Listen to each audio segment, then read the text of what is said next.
Hey there, sports history fans. This is John Bozica from the PFRA podcast. Are you looking for that perfect, unique gift for your sports-loving child or grandchild? Or as you'll find out, it's great for parents and grandparents as well. Well, I'll tell you what, you're in luck, because this episode is brought to you by Racket, the ultimate device for the ultimate fan. It's perfect for any time you need to make some noise. Racket combines a compact 7-inch megaphone, 8 powerful adjustable LED lights, noisemakers, an insert you can design, and it's fully customizable to match your team's colors. The coolest thing about this product is the founder. J.J. Abram was the ultimate cheer dad, following his daughter's cheer group around the country. He saw parents using all sorts of crazy contraptions to make some noise for their kids, and then he had that aha moment. He thought, why not combine all of these thingamajigs into an all-in-one compact device for the ultimate fan? JJ and his team worked 3 years on developing version after version, finally landing on Racket. That's R-A-K-I-T, so you can make some noise and cheer and be part of the action. So get out there and let's get loud. Bring a Racket to your next game or competition to cheer on your favorite team or athlete. You can customize your Racket with your own logos, drawings, and names. Get beads to match your team's colors. Flashing lights add the excitement. Are you ready to make a Racket? Be part of the game. Each Racket comes with 1 Racket megaphone, 1 lanyard to keep a hold of this thing, 2 scratch-resistant bead packs, 1 clear and 1 color of your choice, and a 10-pack of customizable self-adhesive inserts, currently on sale for $24.99. To pick up your Racket today, head to myracket.com. That's myracket.com. Now get out there and make some noise.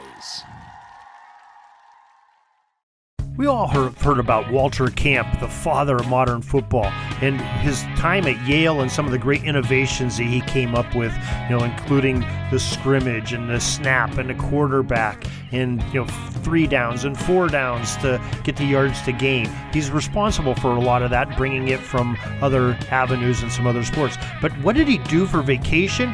Well, he did football. And out in California, our friend Timothy P. Brown joins us from footballarchaeology.com to tell us all about Walter Camp's California adventures, coming up in just a moment. This is the Pigskin Daily History Dispatch, a podcast that covers the anniversaries of American football events throughout history on a day-to-day basis. Your host, Darren Hayes, is podcasting from America's North Shore to bring you the memories of the gridiron, one day at a time. So as we come out of the tunnel of the Sports History Network, let's take the field and go no huddle through the portal of positive gridiron history with pigskindispatch.com. This podcast is part of the Sports History Network, your headquarters for the yesteryear of your favorite sport. You can learn more at sportshistorynetwork.com. Hello, my football friends. This is Darren Hayes of pigskindispatch.com. Welcome once again to the Pig Pen, your portal to positive football history. And we are in Tuesday mode again. Starting off this new year right, we have Timothy P. Brown of Football Archaeology joining us to talk about another exciting tidbit that he's had come out recently. Tim, welcome back to the Pig Pen. Hey, Darren. Thank you. Hope you had a great holidays. And I certainly did, and I'm planning to enjoy them some more. So. Yeah, it's, football season is still going on here. Just got done with the bowl games, and now we're getting it ready for playoffs in the professional level. So, but we have some great football history to talk about all month long and all year long, and we're glad that you're here to be a part of it. A great subject that we're going to talk about tonight, Tim, that comes from one of your October tidbits, a little bit on the founder and father of modern football, Walter Camp, and sounds like a very interesting topic. Yeah. So, I just, obviously, anytime you can pull Walter Camp into a conversation, you're probably on pretty solid ground. But, I think that the thing that I enjoyed about that particular tidbit is really just kind of, if you just step back and think about what the world was like and what California was like back in the 1890s when he had been coaching coaching, advising, with Yale, and then kind of stepped away a bit. Still did a lot of the executive management stuff for for the Yale Athletic Association, but he had a company to run. The New Haven Clock Company was his family company, and so he's doing all that. But he still, kind of got the call from people out at Stanford. They wanted him to come on out and teach him a thing or two about football, and it's just, you kind of have to step back then, because I think the Intercontinental Railroad was, not that old by the time, by say 1892. So here's this guy in Connecticut traveling all the way across the country, and brought his wife along, but still, he's at that time it had to be a week-long trip, on the railroad just to cross the country. If it's anything, I know from a lot of the Rose Bowl teams that were going out there from the East Coast, from like New York City, like when Columbia went, it was a 6-day trip. So I assume it's got to be pretty close to what Camp was traveling. Yeah, and I'm more, I'm maybe more knowledgeable about some of the Midwestern teams, but they were, 4 and 5 day trips, and this is in the 20s, or in the late teens, that time period. So, he was out there early on because people were still sailing, from the East Coast to the West Coast. And that's no Panama Canal. That's right. So they're going a long way. But anyway, so he goes out there, and there had been a series of other, recent graduates. So somebody, who was just a year or two out of school, who had gone out to the West Coast to help, teach football and help them, get up to speed.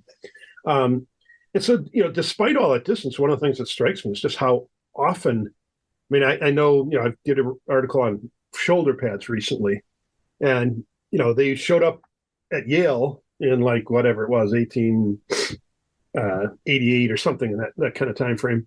And sure enough, like a year later, the guys at Cal and Stanford are wearing them, so pretty much everything transferred, but, it required some messengers. And so he becomes a messenger. And he went out there in 1892, and then in 93 and 95 as well.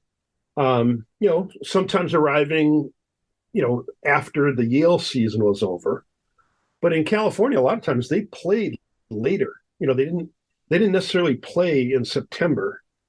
They'd take a game if they got one, but so a lot of times they played a little bit later, so he could be there for most of the season.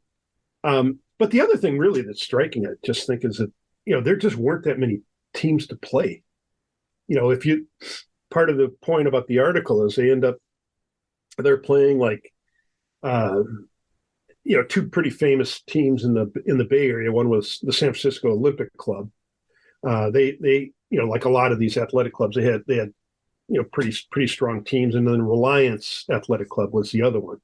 But like they play each of those guys, like, one of the years, Cal played one of them 2 times, the other one. And it was a reverse for Stanford's. And there just weren't that many other teams. You could go down to LA, which was a trip, and Stanford did that over the holidays once or twice.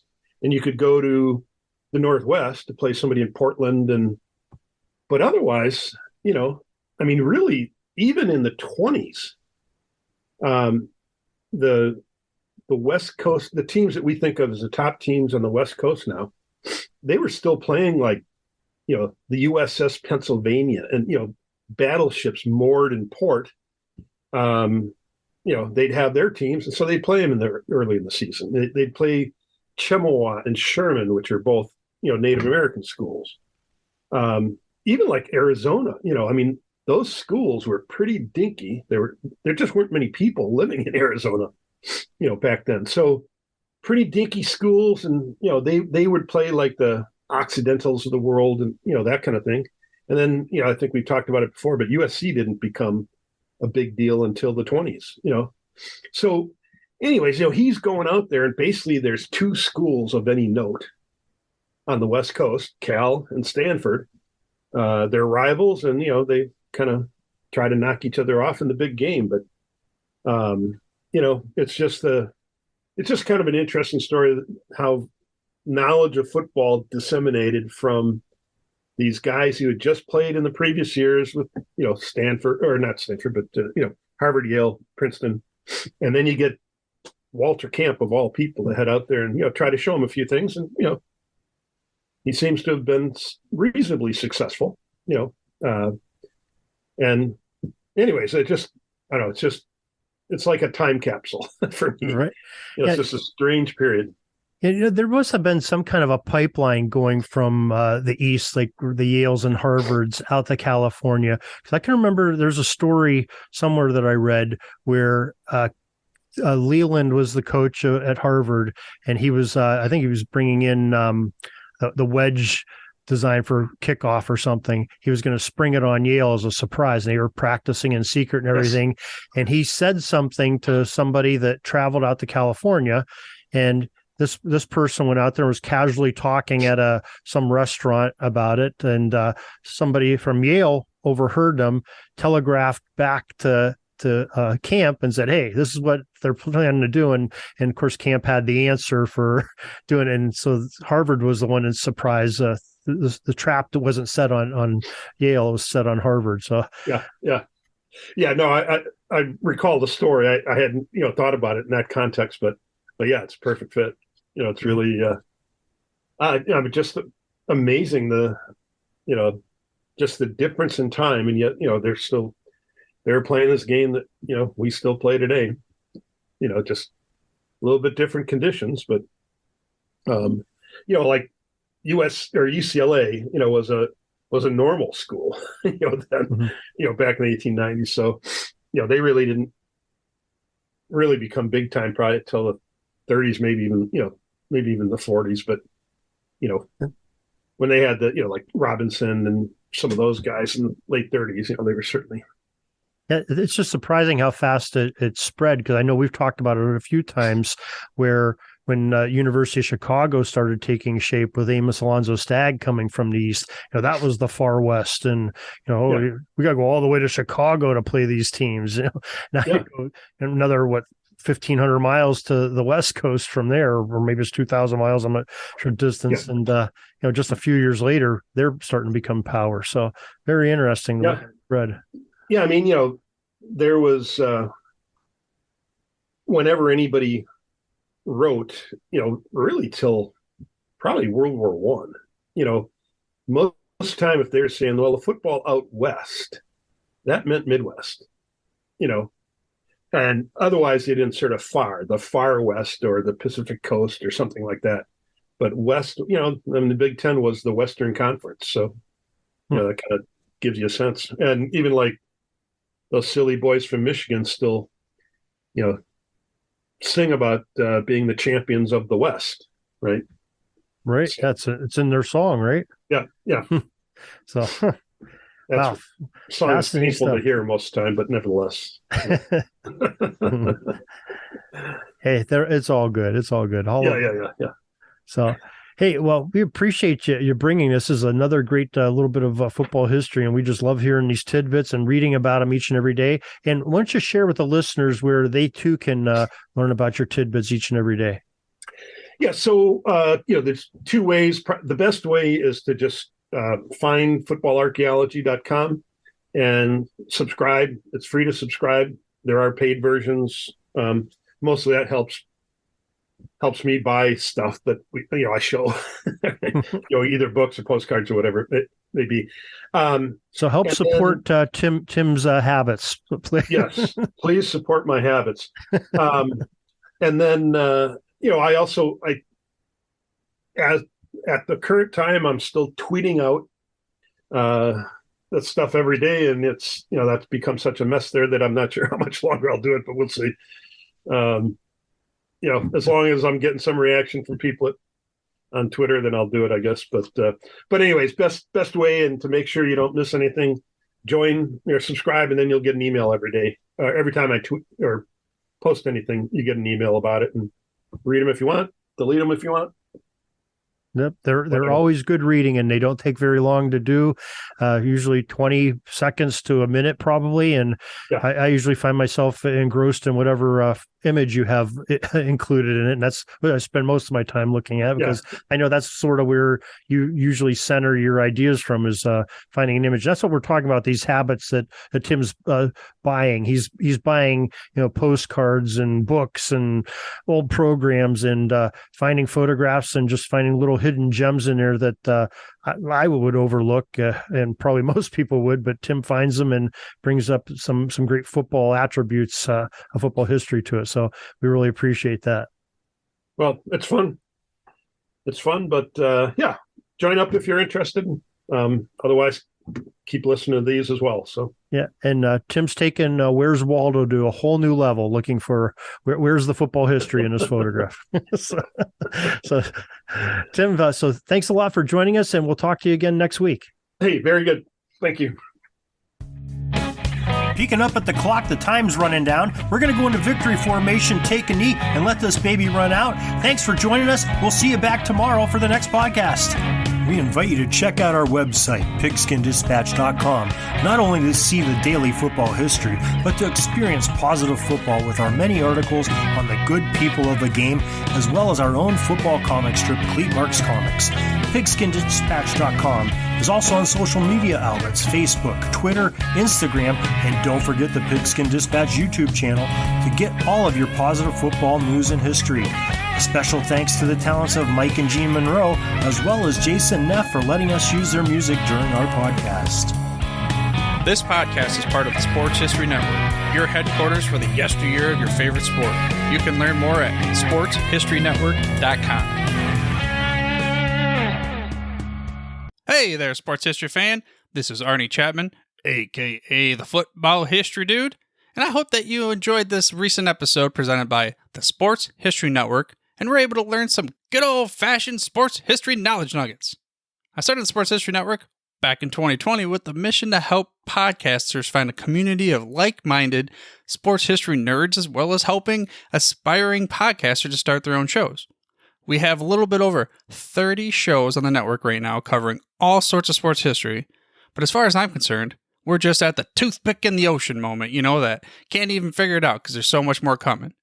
We wanted to create the ultimate headquarters for sports yesteryear, starting with Podcast Network and our website, but we're going to continue to move into other mediums as well. And here's the cool part, because we want you to be part of our team. So if you're interested in starting your own podcast, or maybe being a guest on one of our shows, or who knows, maybe even writing an article for us over on the website. Seriously, all you gotta do is reach out to us on the contact page over at sportshistorynetwork.com. You can be as technologically savvy as a Neanderthal tapping on a stone trying to figure out this whole hieroglyphics thing back in the day. Again, it doesn't matter, because even if you don't understand the whole podcast space, we have a production team that can pretty much help you out with doing everything. All you gotta do, head over to sportshistorynetwork.com, head to the contact page, fill it out. That message goes right to me, and I'll reach out to you as soon as I can. But for now, dude, I'm through if you're through.